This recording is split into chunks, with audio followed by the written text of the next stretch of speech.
Welcome back to Miss Paraso and Miss Achilles video series. Today we are going to be learning about collinearity. Miss Paraso, what's collinearity?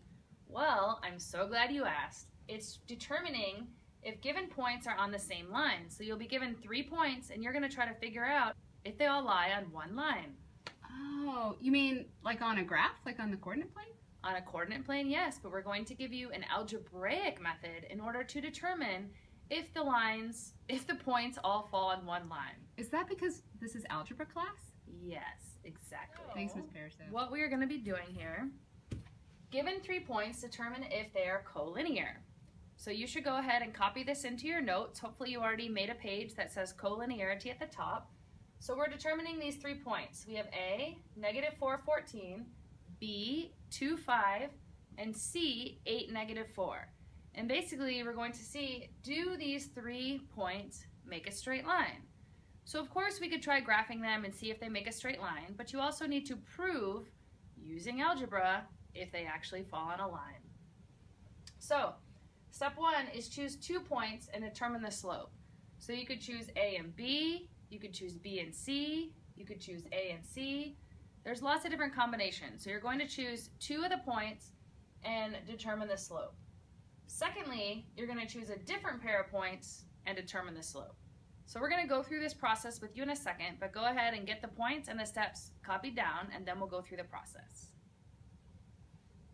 Okay, so I'm going to start with AB. So we know these are line segments. So I'm going to go from point A to point B. So in order to find the slope, remember that I'm going to find the change in Y over the change in X. And since I'm using A and B, I'm going to be using -4, 14, and I'm going to be using 2, 5.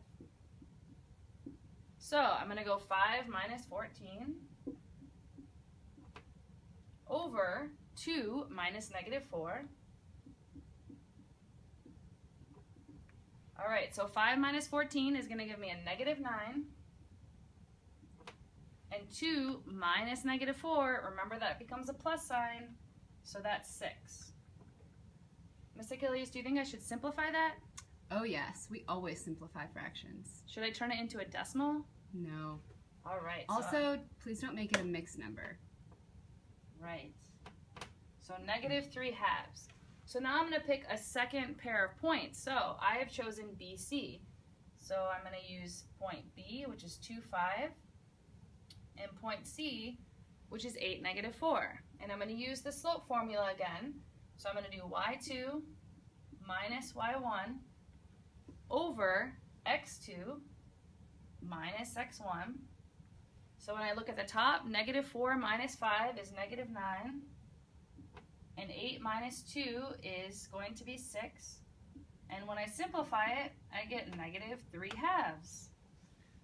Miss Paraso, those are the same.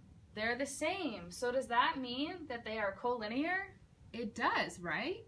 Yes. So that means they're collinear and that they all fall on the same line. Here's a non-example. So these are 3 points that are not collinear. But I want you to go through the process and I want you to check. So you can check any 2 pairs. So find the slope of AB and AC, find the slope of AB and BC, or find the slope of BC and AC, and you will find that those slopes don't match. So go ahead and pause the video and find those slopes to see that they don't match. Okay, if you have any questions on that tomorrow, you can ask during class and we will go over that. But in summary, for 3 points to be collinear, 2 pairs of points have to have the same slope. All right, I'll see you in our next video. Bye.